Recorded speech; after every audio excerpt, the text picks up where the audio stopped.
Angela Burchett is a dynamic stage and concert vocalist, a seasoned actor, and an accomplished recording artist. Angela has landed roles regionally and on tours and hit shows such as Dreamgirls, Hairspray, Rent, as well as the 2015 Broadway revival and first national tour of The Color Purple. Angela has also crossed over, appearing on television in a variety of shows, including Kevin Can Wait and The Blindspot. This year, Angela made her feature-length debut in The Clark Sisters, First Ladies of Gospel, where she portrayed Jackie Clark.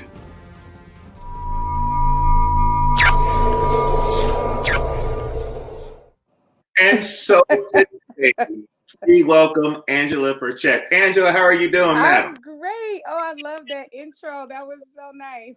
I mean, Elevate Magazine, we do it right. You know what I'm saying? You did it right. High class, high class. I am so concerned about all those electronics plugged into your wall. What is going on? I mean, I see you lighting up the whole city of Detroit. What's happening back there? No, so this area used to be my office area since, we're all home now. Mm-hmm. But I've since kind of rearranged and I didn't take the power cord down. So, and I didn't realize till just now that it was in the frame. No problem. It's funny to me. First, just so you understand, I'm going to point out everything that I see in a frame when I interview somebody. It's just my nosy nature. I understand. But before we go into all of that, for those who are unfamiliar, I know that they saw the intro, and I mean, put together well by who did that intro? Oh, I did that. So for those who are unfamiliar, please let people know, who is Angela Burchett? I am a longtime artist, actor, singer, educator, live music. I kind of do put my hands in a little bit of a lot. And I'm so grateful and fortunate to be someone that gets to do this for a living full time. And I'm all about just doing what you're passionate about. We only get one life, so I don't really have time to mess around with other things. So I'm very grateful for all the things that have come my way and all the things that will come my way. Yeah, that's me in a nutshell. Now let's open up this nut just a little bit more. So you have sisters, and Yes. You all sang together? Yes, we still do here and there, but growing up, we were definitely like the little Clark sisters growing up in Detroit. There's not as many of us as the Clark sisters, only three of us, but we sang all their songs. We did all the things. And now we all still sing, and they're very accomplished songwriters. They are Grammy Award winners. Really? They've worked with everybody in the business. R&B, gospel, all of it. And they actually were artists at one point, a duo. And there's nothing saying we might not, reunite at some point, but we've over the years all been kind of doing our own things. And, I live in New York. I've been here for 15 years, so I haven't been with them, physically. But, we still are very much together and, do all our little things. Now, if you don't know, feel free to say, I have no idea. What was the Grammy for? Do you know? Yes, they were writers on the artist Her, the Her. Can you focus on me for a second? What did they? Their song was called "Gone Away," I believe, but she won Album of the Year, so all the writers on that album won the Grammy. "Gone Away" is one of my favorite songs on that. Yeah, they wrote that. Your sisters wrote "Gone Away." Mm-hmm. Gone away. Yeah. We'll do my singing during the artist showcase later. We're not so good. We're not gonna do that part right now. But Her is one of my favorite, and they've got she's got some awesome background singers who used to be part of a gospel group that I was a really big fan of. So wow. that is so cool. It's just wonderful how like entertainment families just come together. So if they can write for Her, why aren't they writing for you? When is your album coming out, Angela? They are. Well, it's cooking. It's in the lab right now. We are literally in the lab pouring the things. I'm one of those people that for years, like it's all, most people that are new to me now, they know me from the film. And in the film, you did not hear me really sing, you know, outside of the girls, being with the girls, but I'm actually a singer first. So for years it's always been, and why haven't you put out a record? And you know, and because you know, acting for theater and television is so time consuming, and you know, you don't get a whole lot of downtime to like devote to just being in the studio. This year actually has opened that up quite a bit because you know, Broadway is shut down, most local theaters, regional theaters, television is just now within the last couple of months opening. So I've been working with them and a couple of other great writers and producers. So don't y'all worry, it's coming. I can't wait. Osby Berry is a gospel Christian artist, faith-based singer. He will be great on your album too. I'm just throwing out people that Oh, you I'm know. open. I'm open. I'm Put not. Osby on there. Put Javon on there. Javon plays a mean tambourine. He can't sing worth nothing, but the tambourine hits hard. Um, so I want to go back to the singers. So you all had the Little Clark Sisters group.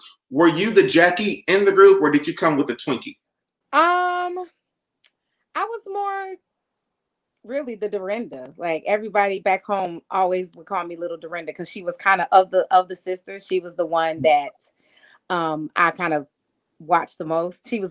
I most found myself in her style. Like I'm big about pocket. Mm-hmm. You know, even when I talk to singers or I'm doing workshops or people ask me, you know, how do you, what's the thing? And I'm like, y'all got to learn pocket. A lot of singers just don't have that anymore. They're so about the riffs and the runs, and it's all really like impressive and cool. But there's something about finding that groove, you know? So probably Dorinda, but in terms of like the structure of the group, definitely I was the Twinkie. Mm-hmm. We all contributed. So there wasn't really anybody who didn't do, you know, um, who did more than the other. My youngest sister, she was kind of like the metronome of the group. Like she has perfect pitch. So, you know, she was more um, stronger in that. So when it came to like precision, my youngest sister was like kind of the person who did that. And my middle sister sang the middle. So she was always like the, you know, keeping that the meat good in the sandwich. So, but I sang bottom actually in the group. That's probably the closest relationship I have to like Jackie. Even though I'm not like an alto, but that was what I sang with my sisters. I sang with the bottom for sure. So when you went out for the Clark Sisters, and I'm guessing that you had to audition, they didn't just say give us Angela. You went in, you did your thing, and they were like, okay, you're gonna be Jackie. Were you like Jackie? But I wanted to be Dorinda. I'm Twink. Like did you have that type of mentality, or were you like, I'm in the movie? Ha! Was it one of them? Right. Definitely. Well, for me, actually, I auditioned for three of the sisters before they came down to which one. And originally, only was seen for Twinkie first, and Mm. then for a good couple of months, I didn't hear anything. And then when it came back around, they wanted me to read for Denise. They didn't even mention Jackie. And so when I got the email, because all this was on tape, I never went in physically to audition. Okay. When I got the material for Denise, Jackie's material was with it. So I called my agent and said, they sent Jackie stuff too. Was that an error? They were like, no, they want to see you for both. And so when I got the stuff for Denise, when they told me Denise, I said, okay. But you know, then but when I'll I be in the got movie Jackie, for 5 minutes. Uh-huh. yeah. But then when I got Jackie's material, I was like, oh, this is the one I'm supposed to play. But in general, I didn't care. Like I didn't care who you know, the fact that I was still in the running, you know, as we went through the process, I was like, it doesn't matter. Like as long as I'm in it. Now, I want to hear the behind the scenes sensational stuff. For instance, when you found out that Kiki was playing her mama, were you like, well, ain't that nepotism? Well, no, I didn't because I felt like the sound and the style and the energy of the sisters in this film are so specific that that's only going to help us to have someone who, you know, even if she had zero nada zilch experience with acting, because it's in her blood, it's because that's what she was raised around. Her mother is Karen Clark Sheard.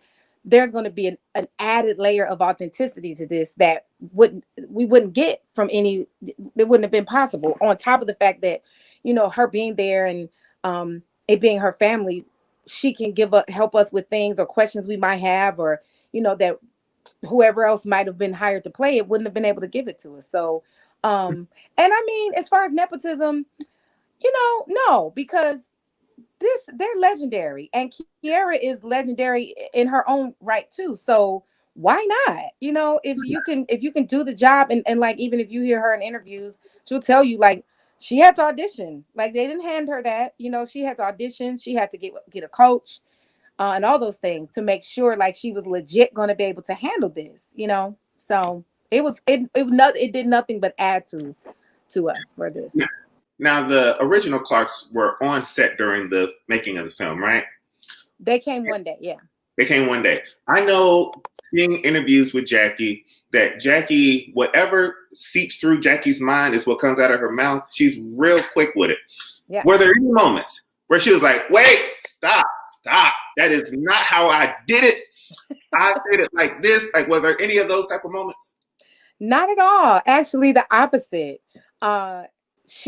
Karen, and Dorinda all a few times during the day they were on set with us, watching us film, came up to me and said, like, we just cannot believe how accurate your depiction of Jackie is. Like, even down to like the way you're moving your hands and the way you're moving, you're looking around. Like, they just, the whole time, at least when I saw them, they were like cracking up. And I'm like, what are you guys laughing at? And they're like, it's like weird. Jackie's sitting right here, but we're watching you guys film this, and it looks like Jackie. And they were all just thought that was so funny. And no, Jackie always, from what she saw on set to after she saw the film, she said, Anne's like, you were just so perfect. Like, you had me down. Her kids even are like, they call me mama. And her kids are like, her sons are like my age. And I'm like, you guys. That's too awesome. I know that there's one difference that you and Jackie have, and that's when it comes to touching red meat. I watched you cooking in the kitchen, and I've never seen anybody grab ground beef out of a package, wanting to go grab some scissors or a knife to open the package, and then to just be like, I don't want this under my nails. I just got my nails done. I'm not doing. What was it like interacting with Jackie, having that bond and you all being that close? Yeah. Even from the beginning, when I first got the call that I was going to be doing it, and I put it out there that I wanted to get a meeting with her, from that meeting literally to this day, she is the auntie. Like, I just admire her so much, and I love how much of me I see in her, and what I have to look forward to. I've learned so much from her, just about being a woman, and like getting older, and just being about your business, and really just saying how you feel, what you feel. She makes me laugh. I make her laugh. Like, I didn't expect that part. As an actor, you don't often get to play someone that's alive and that is a real person. So to have that, to be able to do that, and then on top of that, develop a bond with that person, is like the cherry on top that I didn't know was going to happen. But I do want to say something about that, because it was not like that. I think I was nervous about messing it up. But like just yesterday, like I was here at home cooking, and I was cooking red meat, hands dirt full of stuff. So I think Angel was like playing me a little bit, because I was nervous about messing up. That's why I was like, ugh. But I'm a above average cook. You went for a knife to open up the ground beef. Because I didn't want to. Now that's true, because I'm kind of a germaphobe about that. Like, I don't want to like scoop my nail through some meat. But like, if it gets on my hands, it gets under there a little bit, I can wash it off. But yeah. I just think about like salmonella and like raw meat, and my nails were like longer that day. That was the only thing. I want some more behind the scenes dirt. So when you got done cooking the meatloaf and the cabbage and the macaroni and everything, was it good? I mean, let's be slamming. It was slamming. Jackie can throw down. She cooks, and I felt good because I had a partner there, and it came out good. Yeah, it looked amazing. It was really good. I am definitely looking forward to you coming to, I don't know, Dallas, or me going to New York and getting me a meal. What was the Sunday dinner yesterday? So I was meal prepping yesterday, because I'm trying to get better with that. So yesterday I made red curry Thai soup with rice. Mm, Um, and then I made a cheeseburger pot pie. nice. Yeah. I Okay. like compact meals where I don't have to like piece things together. Hmm. So yeah, that was what I made. And I'm hungry too. I haven't had breakfast yet, and I know you're in New York. You said Yeah. you're already heading towards lunch. So, Well, I actually haven't eaten today because I have a doctor's appointment and I can't eat until after. So I'm starving and I haven't had my coffee either. well, good luck with the doctor's appointment, though. Thank you. Whatever's going on, and make sure that let us know everything is okay. We need to make sure everything's Oh, okay with our Angela. yeah, it's just a routine blood work. Okay. Just, your regular schmegula. I won't get into your HIPAA violations, but, um, no, we definitely wish the best for you. So before I let you go, there's some things that I've got to know. When you're on the set of Kevin Can Wait and you're doing your episode and you get through, you're like, you know what? This, no brag, might be the best episode of Kevin Can Wait that has ever been created.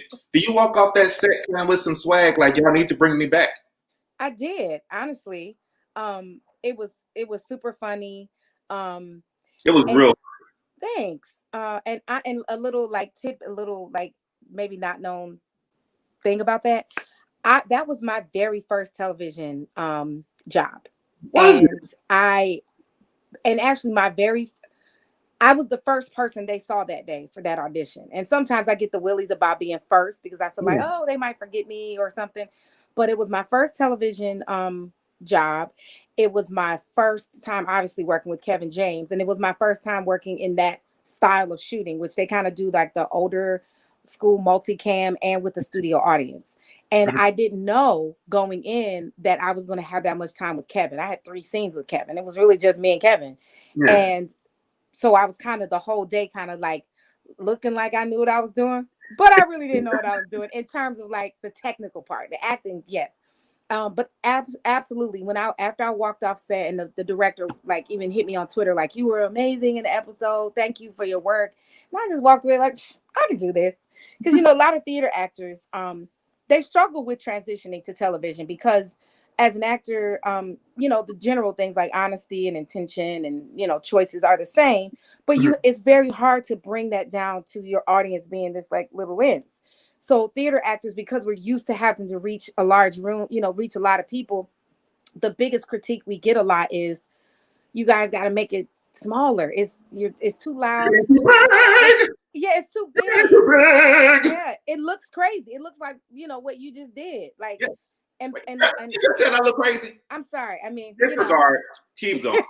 but Yeah. a little goes a long way Yeah. on television. And so, but that was my kind of first shot out of Canon experience, and it was super great, and it made me kind of fall in love with comedy. I actually prefer comedy more than like drama. Really? Yeah, And in real life, would you take advice from a bartender telling you to go leave your boyfriend and leave all your friends? I might, because they've heard and seen it all. Mhm.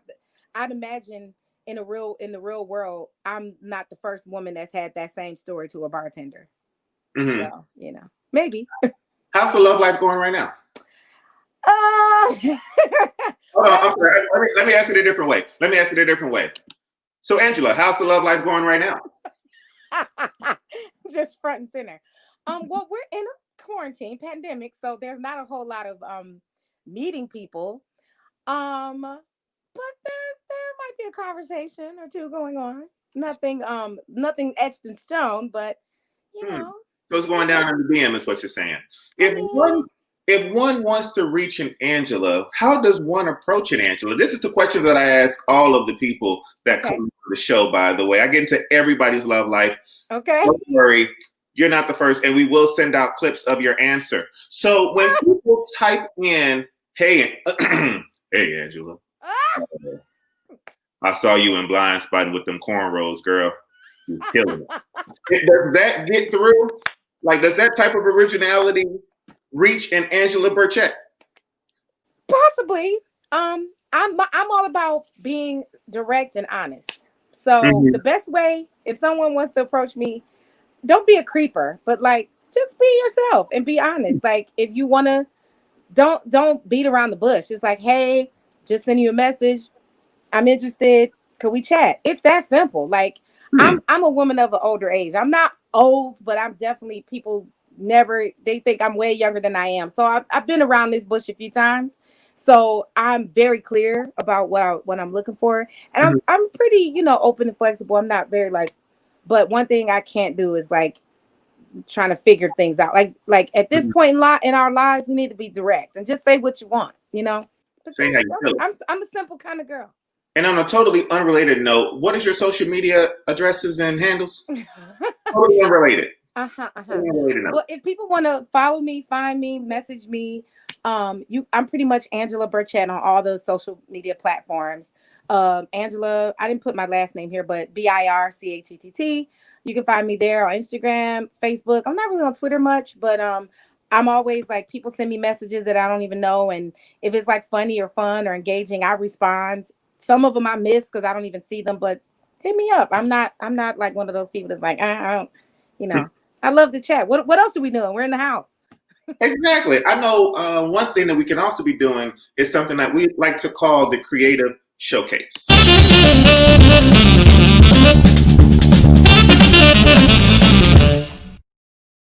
Trying to tell you the production value for this show is high.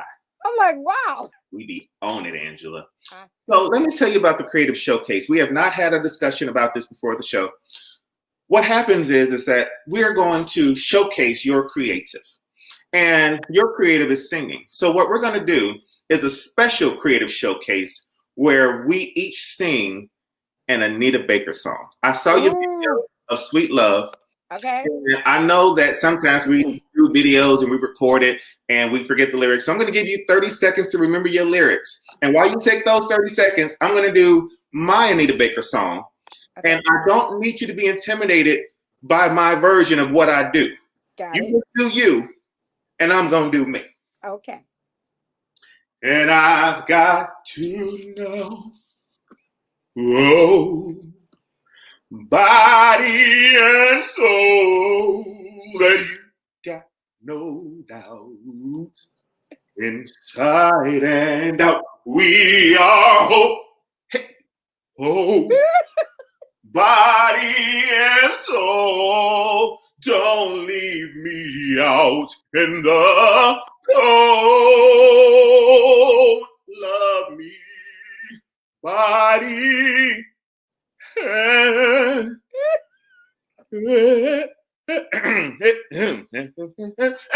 oh, yeah, hallelujah. Now, that's my Anita Baker. And now I need, thank you, Kwame. Thank you. Hey, Kwame. That's Thank so you, funny. John. Thank you. I gave it everything. Thank you, Quincy. Thank you. Thank you, Quincy. Listen, all I can do is say thank you. Mm-hmm. Angela Burchett, please give us your Anita Baker. Okay. Ooh. With all that's too low. With all my heart, I'll love you, baby. Stay with me, and you will see my arms will hold you, baby. Never leave, 'cause baby, I believe in this love, sweet love. Hear me calling out your name. I feel no shame. I'm in love, sweet love. Don't you ever go away. It'll always be this way. Hey, hey. You put hallelujah at the end of it. You're supposed to end all songs. Hallelujah. There it is. There it is. Angela, I know that we only got 30 minutes and we are at 36. I appreciate you so much for coming on the show today. I know that we got a little bit, maybe I sent out the wrong link. I've been known to do that every once in a while. No worries. Hurt to my head and my heart. But I want you to know that we really greatly appreciate you. You were phenomenal in the movie. I wish I could see you on Broadway. Hopefully that'll be coming up real soon. Yes. What is coming up in the near future, though, for one Angela Burchett? Right now, I'm really, really focusing on music. So I have a single that is literally ready. It's we're just Mm, getting the last little bit of our visuals together. So please, everybody, stay tuned. I'll just say this: it's not going to be what people expect from me. It's going to be fun and it's going to be light. So it's not going to be what people expect, but I think people will enjoy it. So that and the EP, of course. And I've got some concerts, obviously virtually that are coming up this year, at least Christmas. I know I'm doing that. So everybody just stay tuned. Stay tuned to my social media. Instagram and Facebook is probably the best places. Also my website, but mostly Instagram and Facebook. So lots of live things coming from me. definitely looking forward to all of the lives coming up from you. And once the EP is released, if you want to come back and sing a couple of bars for us, we'll be more than happy to. If you need some background singers, you heard what I do. I mean, you heard Yes, what I do. Put that with the tambourine, I kill the game.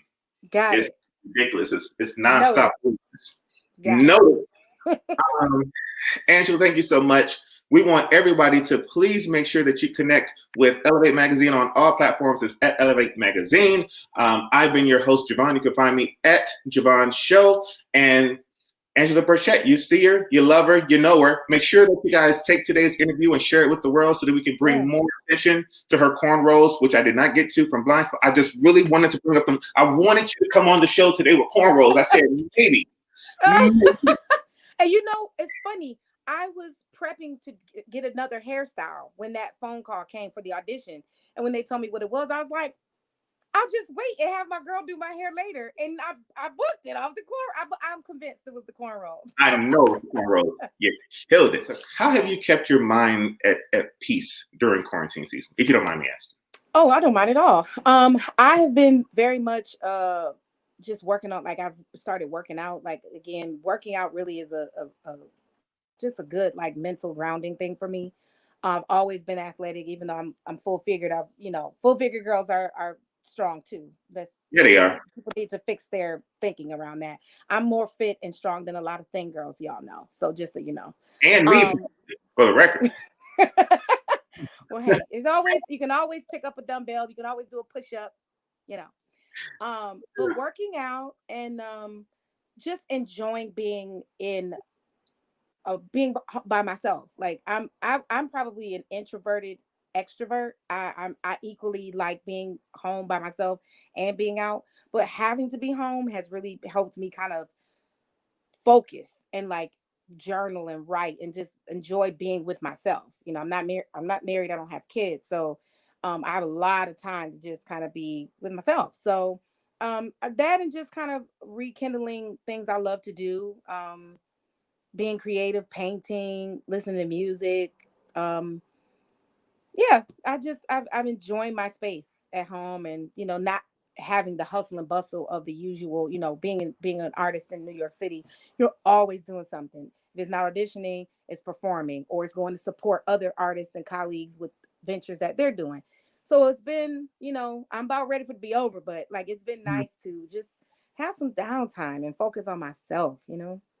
What are some of the shows or movies that you watched during quarantine that, like, where you binged and was like, you know what? Had it not been for quarantine, I wouldn't have found this, and this was just so good.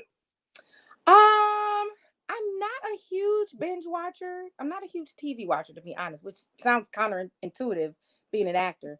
You didn't But I binge have. the first season of Kevin Can Wait? You didn't do that? Okay. Sorry. I think definitely this is gonna be funny. Supergirl. Ah, I love, like, Marvel, X-Men. I love all that stuff. I was Storm for Halloween. Um and my nieces actually watch it, and they have been telling me forever, like, Auntie, it's not like a kiddie show. Like, you'll like it. And I started watching it and I was like, this is really good.